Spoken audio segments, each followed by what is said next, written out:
Muy buenas tardes a todas y a todos. Les agradezco si me indican si me están oyendo, supongo que sí, que me están viendo. Y bueno, demoramos un poquito porque no podía ingresar a la plataforma, tal vez por el horario. Fíjense que cuando desarrollamos las clases en las noches no tenemos mayores inconvenientes, pero al parecer, según la hora, se hace un poco más lento el sistema. Bien, podríamos iniciar entonces. Damos continuidad, como ustedes ven en la pequeña explicación que hago al inicio de esta clase, a la unidad cuarta en relación con el derecho a la identidad. Vemos que en esta segunda parte que nos queda, vamos a dividir en dos aspectos fundamentales. Un primer aspecto que tiene que ver con las acciones que corresponden a la afiliación propiamente dicha como una institución de la materia. Y ya al finalizar voy a hacer un listado de la compilación normativa que yo preparé para ustedes. Como le decía anoche a la delegatura, porque estuve en conversación tanto con Edgar como con Abigail, es muy importante que ustedes tengan las normas completas y no solamente una parte, a pesar de que siempre vamos a extraer de ellas las partes fundamentales. No obstante, yo les voy a enviar, como acabo de decir, la compilación completa para que ustedes no tengan dudas y si quieren realizar las consultas pertinentes también en función de la temática de que se trate. Vamos a suponer las normativas referentes al registro del Estado Civil o del registro civil de las personas, la referente a las modificaciones de la Ley 1 del año 92, etcétera. Bueno, para facilitarles ese trabajo, esa compilación está hecha y esta tarde ya vamos a enviar completamente todo. Van a ver que es sumamente simple, sencillo y el PowerPoint resume lo que estamos desarrollando. Bueno, ahí veo que ya me están diciendo buenas tardes, quiere decir que ya estamos conectados correctamente. Bien, demos inicio entonces para no robarles yo más tiempo del que corresponde a esta clase y que ustedes puedan tener también un aprendizaje no solamente teórico, sino práctico. Eso es lo que queremos. Sabemos que la aplicación de la norma es la que nos permite darnos cuenta acerca de si nuestros avances, por ejemplo, jurisprudenciales, en función a las interpretaciones que realizan los operadores y operadoras de justicia y las críticas que podamos realizar, son las que determinan, digamos, el mayor éxito en función de lo que se pretende. Bueno, vamos con el primer punto referente a qué entendemos por filiación desde una aproximación etimológica. Vemos que la palabra filiación procede del latín filiatio, se lee filiatio onis, procedencia de los hijos respecto de los padres. Es decir, son en palabras de George Ripert y atendiendo al manual de la profesora doctora Alicia Beatriz Pucheta Valoriani, lazo de descendencia de unas personas en relación con otras.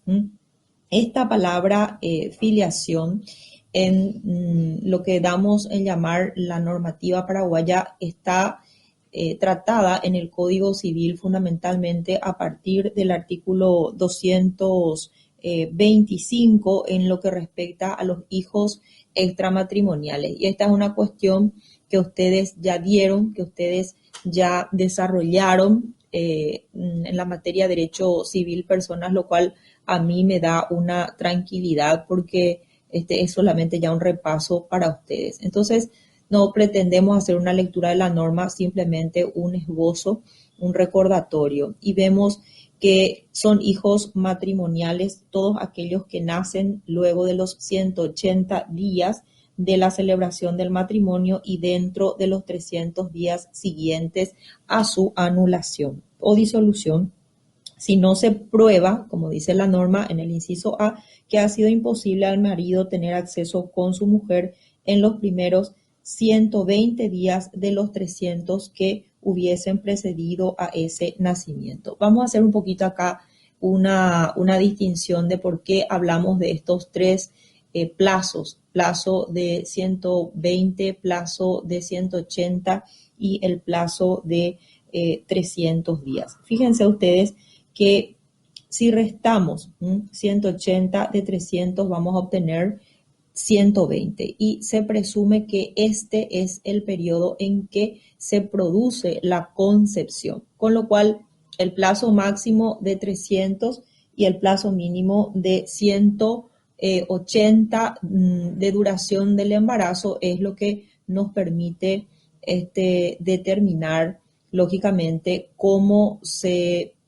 va a calcular ese periodo, mejor dicho, el momento del nacimiento.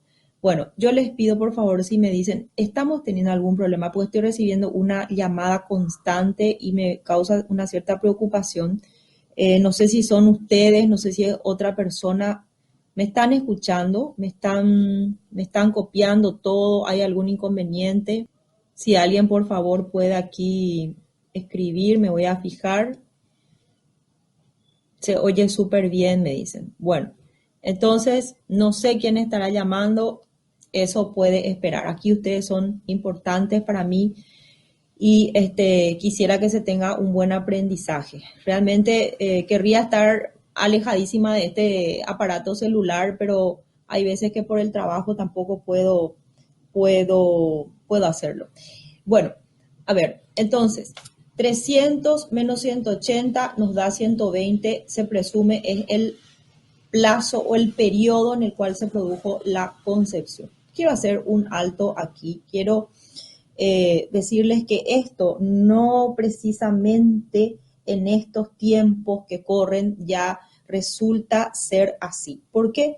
Porque como sabemos y con los adelantos de la ciencia hoy día, y está probado, hay niños y hay niñas que nacieron antes inclusive de los 180 días y que pudieron sobrevivir.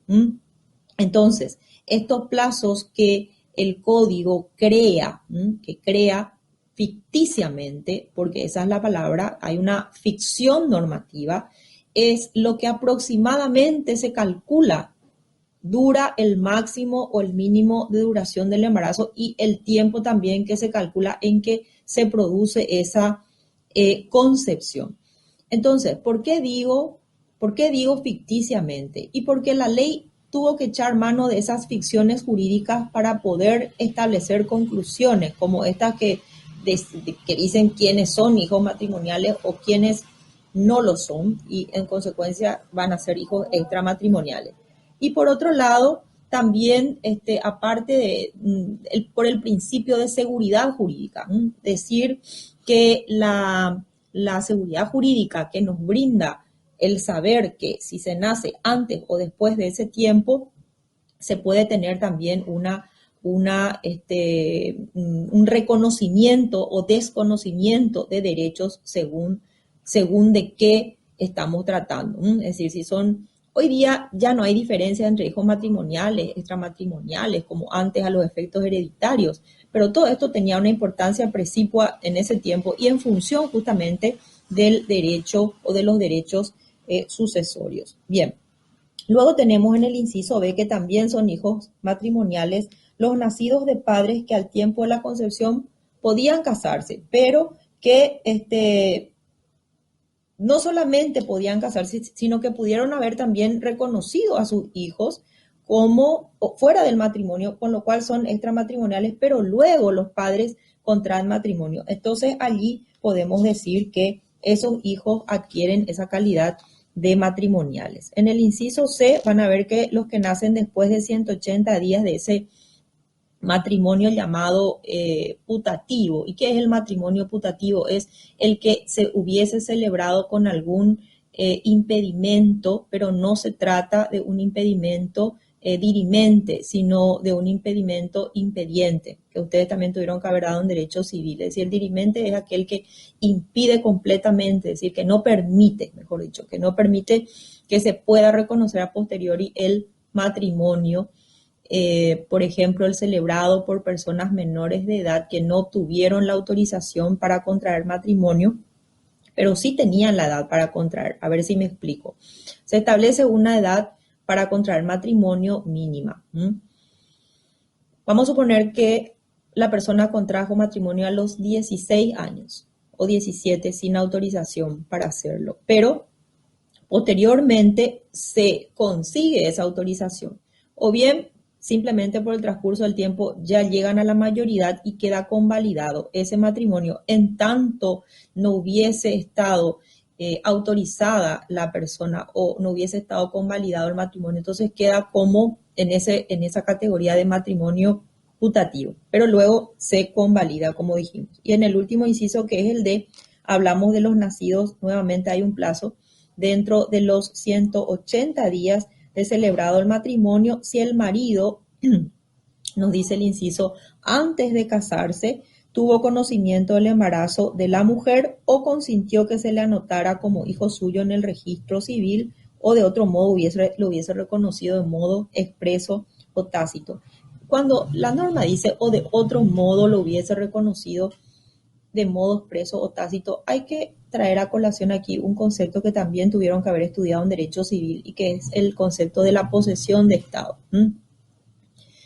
Ese concepto de la posesión de Estado, que en el derecho romano también lo estudiamos, tiene que ver con aquella situación en que el progenitor se comporta con aquel hijo o supuesto hijo como si hubiese sido su verdadero padre o como si fuese su verdadero padre. Y lo mismo, el niño o la niña le reconocen de esta manera a este progenitor. Así, por ejemplo, si no lo reconoce como hijo, pero lo lleva al colegio, el niño le dice papá y se presenta públicamente como tal, entonces hay un reconocimiento social, un reconocimiento que lógicamente hace presumir esa paternidad y la filiación en consecuencia. De ahí que digamos, aquellos tres elementos que tienen que ver con la posesión de Estado, hoy día también queda esto relegado y en atención a lo que decíamos los medios científicos y tecnológicos que permiten establecer de manera, digamos que casi en un 99,9%, con lo cual ya no hay dudas de que una persona desciende de otra a través de las pruebas de sangre, como son las pruebas del ADN y también la prueba del HLA, que es el estudio de los linfocitos humanos. Bueno, entonces a eso hace referencia si se hubiese comportado como si fuera el progenitor en relación con ese niño o con esa niña. En el artículo ya siguiente, 226, también se trata de aquellos hijos que vienen o que nacen después de la reconciliación y cohabitación de los padres. Acá me dice Montserrat, de repente parece que la señal se ve dificultada. Sí, yo también siento eso, mi apreciada Montserrat. Yo creo que es por el horario en que estamos. Si ustedes recuerdan, hago un breve paréntesis, si ustedes recuerdan cuando nos reuníamos en las noches no teníamos este inconveniente, sin embargo veo que a esta hora tal vez la mayor cantidad de gente en la población está, no sé, la verdad que no tengo idea, pero vamos a tratar de seguir y de repente si hay un problema ahí me están diciendo, es general. Ah, ya. Madeley Flecha me dice, hay un problema con la conexión de internet, pero es un problema general. Bueno, vamos a ver si podemos avanzar y si se dificulta mucho, reacondicionamos, ¿sí? Vamos a seguir intentando. Yo les estoy leyendo aquí permanentemente en el chat. Me dice Jazz Peralta, realmente se entrecorta mucho. Sí, bueno, vamos a ver. Si vemos que se dificulta demasiado, entonces cortamos. Y volvemos a retomar en algún momento, yo voy a llamar a preguntar a la empresa si qué pasa. Y si no, bueno, seguimos. Vamos a tratar de avanzar, por favor. Eh, Decía yo en el 226, los hijos que nacen después de la cohabitación y consecuente reconciliación de los esposos. Invertí los órdenes. Primero es reconciliación y luego es cohabitación.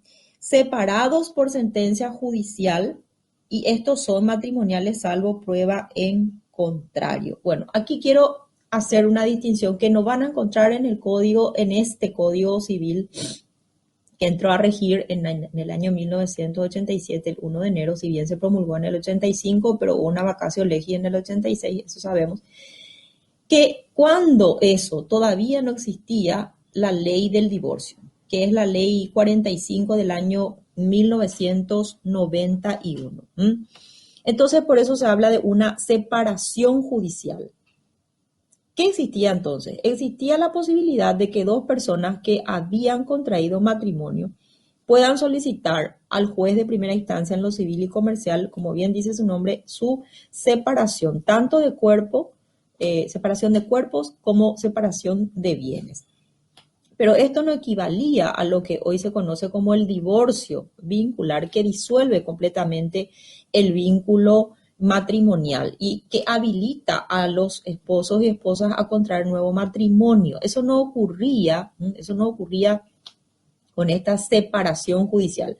Con lo cual, si se habían separado por sentencia, pero luego, como dice la norma, se reconciliaban y volvían a cohabitar y tenían hijos, estos hijos adquirían la calidad de matrimoniales.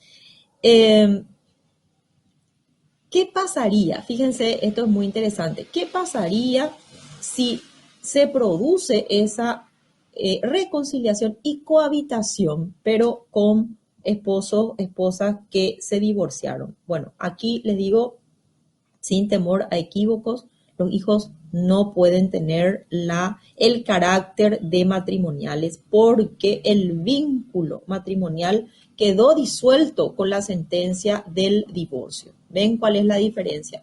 Entonces, si alguien les consulta o les pregunta qué pasa si dos personas que se divorciaron vuelven a cohabitar como consecuencia de la reconciliación y tienen hijos, ¿los hijos son matrimoniales? Pues no. No son porque el vínculo quedó disuelto. Entonces, van a ser hijos extramatrimoniales, salvo que los esposos y esposas se vuelvan a casar y que ha ocurrido. Es decir, no es un hecho aislado que dos personas divorciadas decidan volver a contraer matrimonio. Hay personas que lo hicieron hasta 3 veces, contrajeron matrimonio, digo, con la misma persona. Con lo cual los hijos allí sí, lógicamente, allí sí van a ser matrimoniales, porque volvemos un poquito a lo que decía el 225 en el inciso B, si no estoy equivocada, vamos a verificar exactamente, porque son los padres que al tiempo de la concepción podían casarse a pesar de que sus matrimonios estuvieran disueltos. Bien, esa es la interpretación que le damos al artículo. Quiero que se fijen que no es una interpretación completamente, digamos, separada, aislada, que no tiene una hilación lógica. Al contrario, lo que estamos haciendo es una interpretación a la luz de la logicidad y de las nuevas normas, de las actuales que rigen la materia, para poder justamente armonizar estas nuevas disposiciones normativas con lo que tenemos en el Código Civil, y lógicamente esa interpretación que le damos al código es la interpretación actual, también de acuerdo a, como dije, las nuevas normas y las casuísticas que se van dando.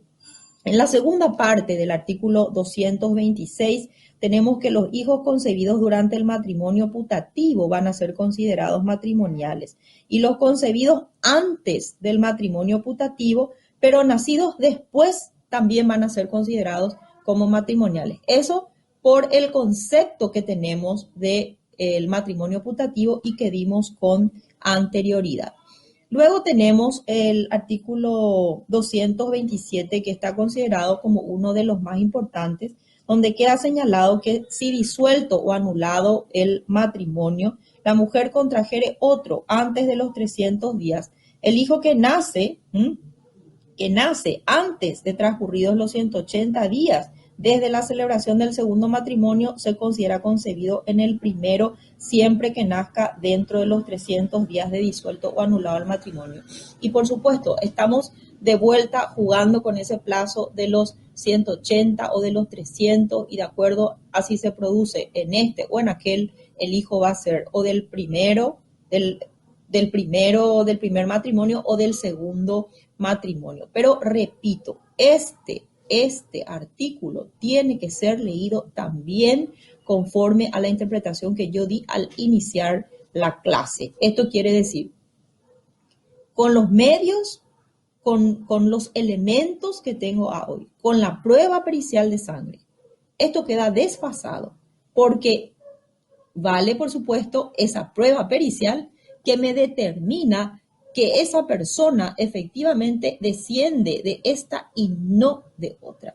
Eso quiero que quede también muy claro. No es posible hacer una lectura de este artículo sin tener en cuenta las pruebas de periciales de sangre. Luego tenemos el 228 que acá me dice Sonia, se corta bastante la transmisión. Bueno, voy a hacer hasta el 229 y si no es posible seguir porque se corta bastante la transmisión, vamos a ver qué otro sistema entonces podemos utilizar o que yo grabe y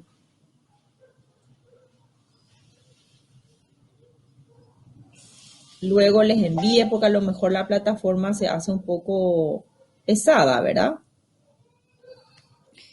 Retomo. El artículo 228 dice que se presumirá concebido en el segundo matrimonio el hijo que naciere después de los 180 días de su celebración, aunque esté dentro de los 300 posteriores a la disolución o anulación del primero. Mismo argumento que el anterior artículo aplico a este y la presunción establecida en este y en el precedente cuando dice no admiten prueba en contrario. Quiero que atiendan muy bien. Claro que sí admiten prueba en contrario y la prueba en contrario sería la dada por la prueba pericial de sangre. Finalmente, el artículo 200, acá dice Albert, a mí me llega súper bien la señal, qué bueno. A ver, bueno, acá me dicen que sí les llega la señal. Lamento que no tengamos una buena conexión.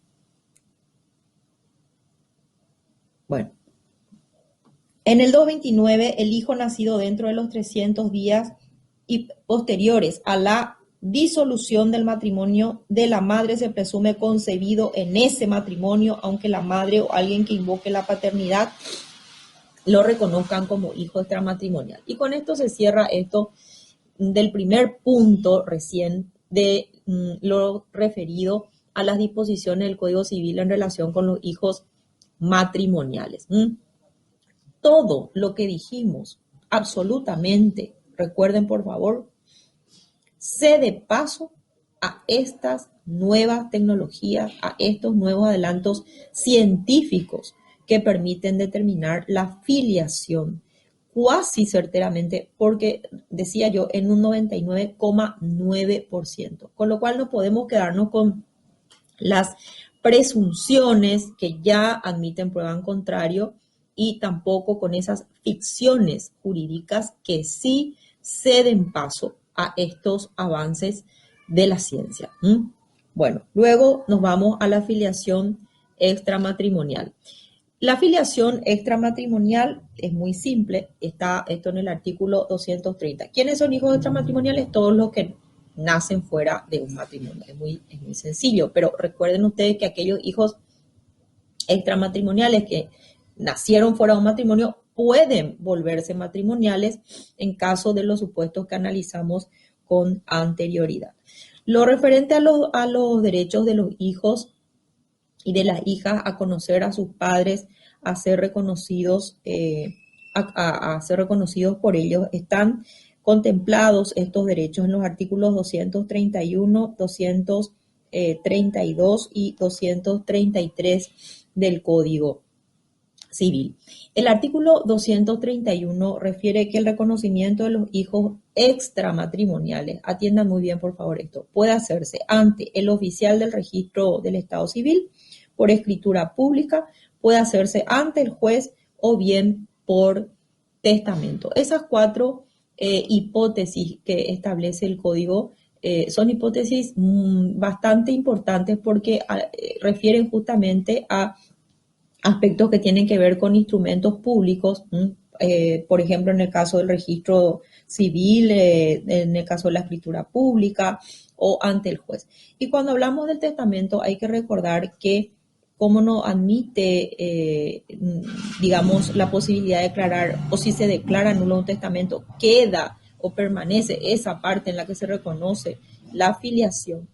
Entonces, se ve con esta interpretación, o mejor dicho, se ve con esta disposición, la importancia, la trascendencia que se le da al reconocimiento filiatorio. Por eso es que dice que es irrevocable y no admite condiciones ni plazos, complementando lo que acabamos de decir en relación con los testamentos. Luego el artículo 232 refiere que los hijos extramatrimoniales, como les dije en la clase pasada, cierto, pueden ser reconocidos de manera conjunta o por separado por parte del padre y de la madre. Y en el caso que lo hagan por separado, quien reconozca al hijo, no, yo les decía en la clase anterior, no puede declarar el nombre de la persona con quien lo tuvo. En todo caso, la persona que le reconoce posteriormente, estoy repitiendo lo que dije en la clase pasada, esto se pone como nota marginal y la única forma de modificar la identidad de una persona que ya fue reconocida por uno o una sola, por ejemplo, la progenitora, es ya por medio de un juicio, un proceso ante el juez competente que tiene que ver justamente con la acción de reconocimiento de filiación. El artículo 233 refiere que el hijo extramatrimonial reconocido voluntariamente por sus padres o judicialmente va a llevar el apellido de estos. Entonces, ante la pregunta de cuántas formas de reconocimiento de los hijos extramatrimoniales conocemos, vamos a ver esas cuatro hipótesis que vimos primeramente. Y ante la disposición del artículo 233, vemos que puede ser de modo voluntario como también de modo judicial. De modo voluntario es cuando una persona, como lo dice el propio nombre, nadie le lleva por la fuerza o coercitivamente, sino que va por sí sola la persona a hacer ese reconocimiento. Y de modo judicial es cuando se incoa o se entabla una acción y allí, lógicamente, de manera constreñida, la persona lleva a cabo ese o se reconoce judicialmente esa afiliación y esto trae consecuencias, por ejemplo, la imposición de costas, es decir, de todos los gastos en el proceso, si se mostró la persona renuente, no quiso realizar de buenas a primeras o no se mostró abierta para la investigación de la afiliación, etcétera. Todo eso se tiene en cuenta en el proceso, como vamos a ver al hablar de las acciones que se pueden entablar. Bueno, partiendo entonces de estas dos maneras, del reconocimiento voluntario o del reconocimiento judicial, todo lo referente al reconocimiento voluntario, ustedes tienen en los artículos 64 al 67, en este caso, de la ley del registro del Estado Civil, que es la ley 1266 del año 1987. Estas disposiciones no hacen sino más que reforzar todo lo que dijimos en la clase pasada y lo que también estamos diciendo ahora en relación con los modos de hacer ese reconocimiento. Voy a hacer hincapié, no obstante, en el artículo 66 porque me parece importante de atender. Igual todas estas normas ustedes van a tener en la presentación que yo preparé. ¿m? Porque la idea es que la presentación, cuidado con eso, no quiere decir que no van a estudiar del material, van a estudiar, pero la presentación hace un resumen para que ustedes puedan tener en el repaso mayor, fijar mejor las ideas. Bueno, entonces el 66 dice que los reconocimientos cuando fueren hechos con posterioridad a la inscripción del nacimiento, que es lo que les dije, traen como consecuencia que el oficial del registro labre un acta y se inscriban como notas marginales. Si el nacimiento no hubiese estado inscrito, el oficial del registro civil va a extender la partida del libro consignando en esa partida ese reconocimiento. Entonces, hay que ver si ya fue reconocida la persona o todavía no fue reconocida la persona. Si ya fue reconocida, allí se aplica esto de la anotación como nota marginal. En la misma forma se van a escribir las adopciones.